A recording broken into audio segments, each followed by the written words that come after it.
स्वागत है आपका।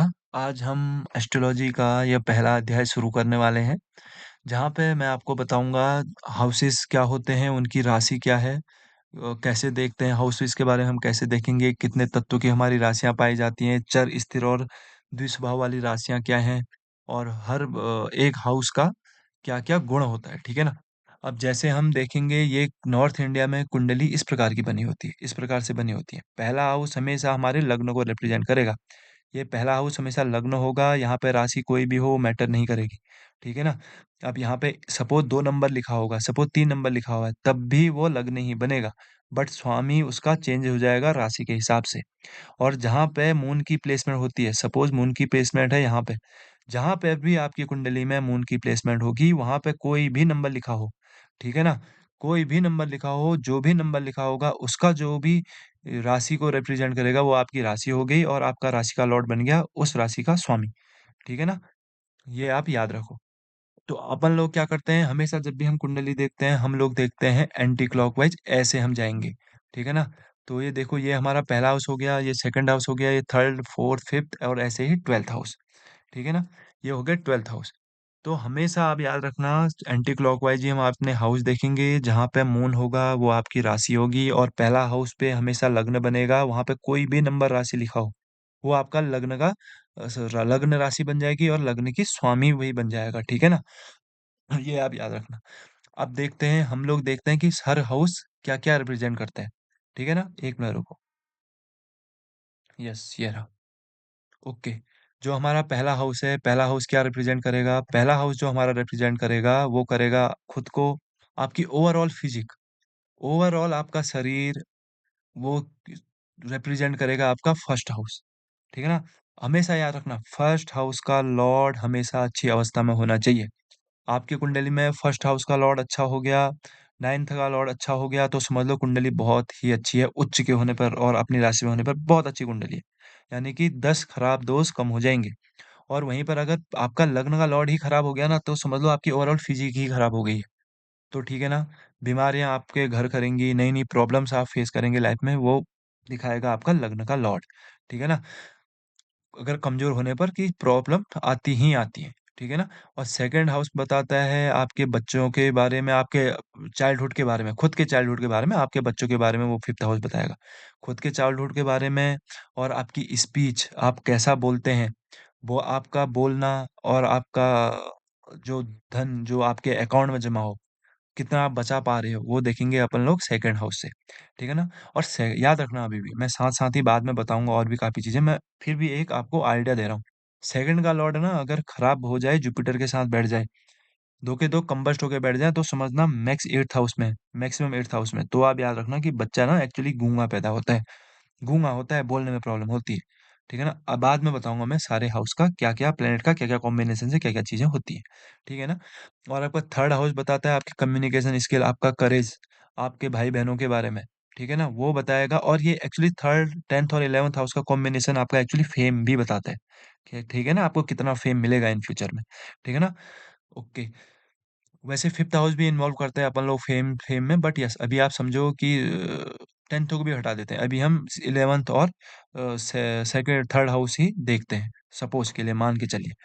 वो अलग-अलग सिनेरियोज़ बनते हैं, वो मैं बाद में बताऊँगा, ठीक है? और फोर्थ हाउस जो होता है आपके घर का, आपकी मम्मी का, आपकी जो लग्ज़री, घर, वाहन, सुख का हाउस एक्चुअली होता है फोर्थ हाउस, ठीक है ना? इमोशन वो सब कुछ अपनी खुद की लाइफ़ वो देखी जाती है, वो फोर्थ हाउस से देखी जाएगी। आपकी एजुकेशन, आपके बच्चे, है ना? ये सारी चीज़ें देखी आपकी क्रिएटिविटी, जैसे राहु है बैठ जाता है सपोज़ किसी के फिफ्थ हाउस में, तो वो एक्चुअली क्रिएटिव हो जाएगा। कोई न कोई गुण उसपे होंगे ही, चाहे राइटिंग का, चाहे सिंगिंग का। अब फिर वो मून भी देखना पड़ेगा उसके लिए या वीनस भी देखना पड़ेगा। बट येस, एक्चुअली ये टेंडेंसी होगी। ऐसे लोगों को एक्चुअली राइटिंग करने का बड़ा मन होगा।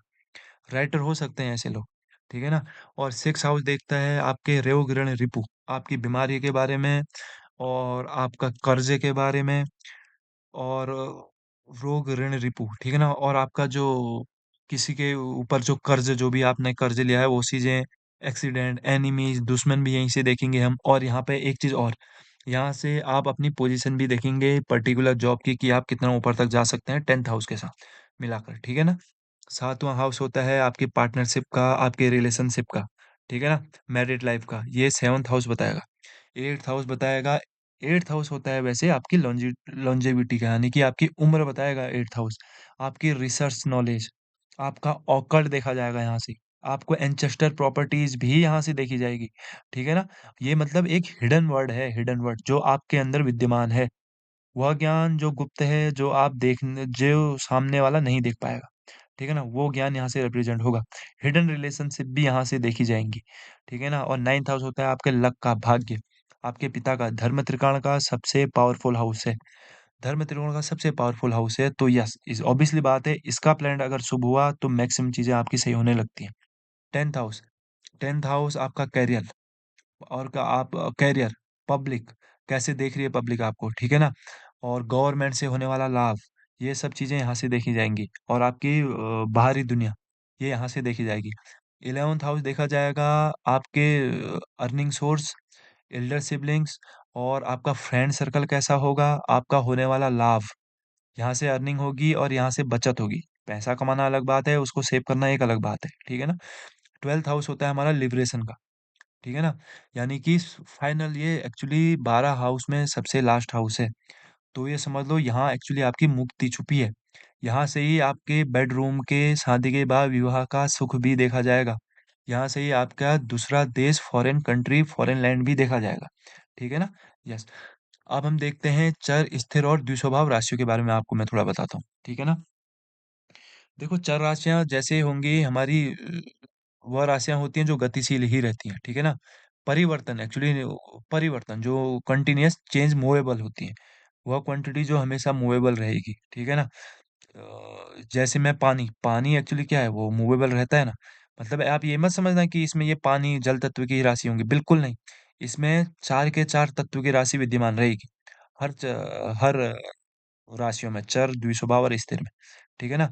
यानी कि गतिशील है मतलब जो गतिशील जो चलते रहता है, ठीक है ना? और दूसरा जो इसकी राशियाँ क्या होंगी मेष, कर्क, तुला और मकर। अब आप भाई इसको याद कैसे रखोगे?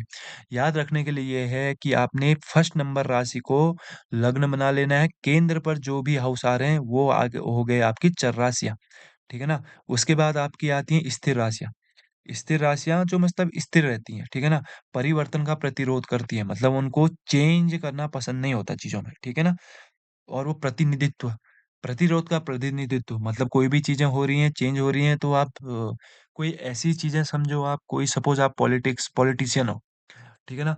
आपने कोई चीज़ अपोज़िशन पार्टी के और अगर कोई कानून हम एक पर्टिकुलर स्टेट में ला के लेके आ रहे हैं, तो क्या करेगा अपोज़िशन पार्टी वाला उसका विरोध करेगा ज़रूर। मतलब एक होते हैं ना चीज़ें काफ़ी देखी जाती हैं, कास्ट सिस्टम जो भी है मतलब, जिस किसी चीज़ को भी वो इन्वॉल्व करके देखें, ठीक है ना? एक अपोज़ कर रहा है, वो मतलब उसको एक स्थिर राशि करके समझो। जो फ्रीक्वेंटली कानून बना रहा है उसको आप चर राशि करके समझो, द्विस्वभाव राशि। द्विस्वभाव यानी कि बीच का, जो ना यहाँ का है, ना यहाँ का है। यहाँ का भी है, वो यहाँ का भी है असल में, ठीक है ना? यहाँ की होगी तो यहाँ की करेगा, वहाँ की होगी तो वहाँ की करेगा, यानी कि चुगली बात समझ लो आप। इसकी बात उसकी, उसकी बात उसकी, ठीक है ना? और ये होती हैं आपकी द्विस्वभाव राशियाँ ये होती हैं। एक्चुअली इनमें ये गुण भी पाया जाएगा, ठीक है ना? जो चुगलखोर होते हैं एक्चुअली मतलब नाराज़ कोई मत होना, और भी चीज़ें देखी जाएँगी बट यस, है मतलब यहाँ की बातें उधर, वहाँ की बातें इधर आप समझ सकते हो, ठीक है ना? ओके, उसमें चर राशि के भी गुण होंगे, उसमें स्थिर राशि के भी गुण होंगे, ठीक है ना? मतलब जो हर जगह खपने वाले होते हैं ना, जो कहीं भी खप जाते हैं, किसी भी लोगों के साथ आराम से घुल-मिल जाते हैं, वो एक्चुअली द्विस्वभाव वाली राशियाँ मानी जाएँगी, ठीक है ना? यस।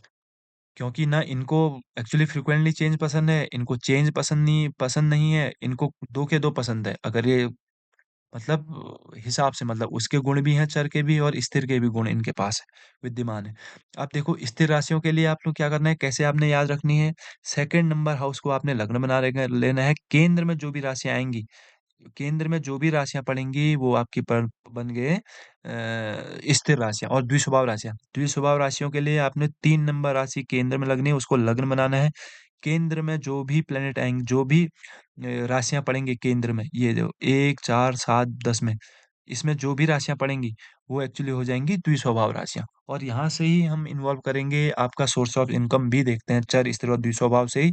इन्हीं का ही 2nd और 8th हाउस में इनका कॉम्बिनेशन बैठा के हम लोग अल्पायु और जो सबसे ज़्यादा जीता है उसका और जो सबसे कम जिएगा, कौन कितना जिएगा, आयु का निर्धारण भी हम करेंगे।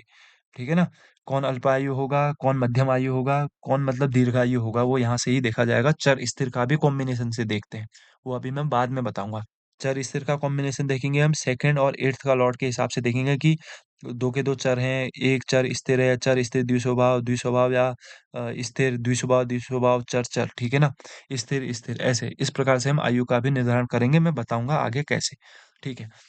अब जो हमारी राशियाँ भी होती हैं वो 4 तत्व की होती हैं। अग्नि तत्व, पृथ्वी तत्व, जलवायु तत्व, जल तत्व। इसको आपने याद कैसे रखना है आप भूल जाओगे क्योंकि देखो अगर मैं अग्नि तत्व बोलूँ, अग्नि तत्व के बाद किसी ने मैं सपोज़ बोलता हूँ, मेष लग्न 1 नंबर राशि को लग्न बनाना है, त्रिकोण में जो भी राशि आती है वो आपकी बन गई अग्नि तत्व। फिर पृथ्वी तत्व आपने याद रखना है। आप लोग सपोज़ मैं बोलूँगा 2 राशि को आपने लग्न बनाना है, केंद्र त्रिकोण में जो भी राशि आएँगी वो बनेंगी फिर आपकी पृथ्वी तत्व को। सपोज़ आपको याद करने का तरीका नहीं मालूम है, आप अग्नि तत्व के बाद वायु तत्व बोल दिए, तो आप वैसे ही उसको गलत रिप्रेजेंटेशन हो जाएगा। ये सेकंड और ये 6 और यहाँ पे 10th हाउस बन जाएगा, वो एक्चुअली पृथ्वी तत्व की होंगी। अगर आप याद नहीं कर पाओगे, तो कन्फ्यूज़न हो जाएगा, तो आप वायु तत्व का भी इसको बोल सकते हो। इसको मैं याद करने का एक तरीका बताता हूँ आपको। देखो, अग्नि कहाँ जलेगी? अग्नि हम जलाएँगे पृथ्वी पर। और आप वो पृथ्वी पर क्या चलेगी? पृथ्वी पर चलेगा हमारा वायु। एक क्लाइमेट तो होगा ही ना एक पृथ्वी पर सराउंडिंग में हमारे। आप अग्नि जलाएँगे पृथ्वी पर, अब पृथ्वी में जो अग्नि है उसको भड़काने का काम करेगा, वो करेगा वायु। ठीक है ना? अब उस सारी चीज़ों को वायु ने भड़काने का काम कर दिया, ठीक है ना? अब अग्नि को लास्ट में बुझाएगा कौन एक्चुअली? जल तत्व। यानी कि अग्नि जलाई हमने पृथ्वी में हमने क्लाइमेट है तो वायु है, तो अग्नि को भड़काने का काम करेगा। बट सबको जो शांत करने का काम करेगा, वो करेगा जल तत्व। ठीक है ना? जल तत्व वाला काम करेगा, शांत होने का काम करेगा। अब आप समझ जाओगे अग्नि, पृथ्वी, वायु तत्व और जल तत्व। अग्नि तत्व का पहला 1 नंबर राशि को आपने लग्न बनाना है, त्रिकोण में जो राशि आएँगी वो बनेंगी अग्नि तत्व। फिर 2 नंबर राशि को आपने लग्न बनाना है, त्रिकोण में जो भी राशि आएँगी वो बन गई आपकी उम, वो बन गई हैं आपकी पृथ्वी तत्व। और फिर 3 नंबर राशि को आपने लग्न बनाना है, ठीक है ना? वो फिर त्रिकोण में 3 नंबर राशि यहाँ पे 3 नंबर में लिख दूँ, उसके बाद त्रिकोण में जो भी राशि आएँगी वो बनेंगी आपकी वायु तत्व। 4 नंबर राशि को आप लग्न बनाओगे, त्रिकोण में जो भी राशि आएँगी वो बनेगा आपका जल तत्व, ठीक है ना? ओके, ठीक है ना? अब आप समझ गए हो?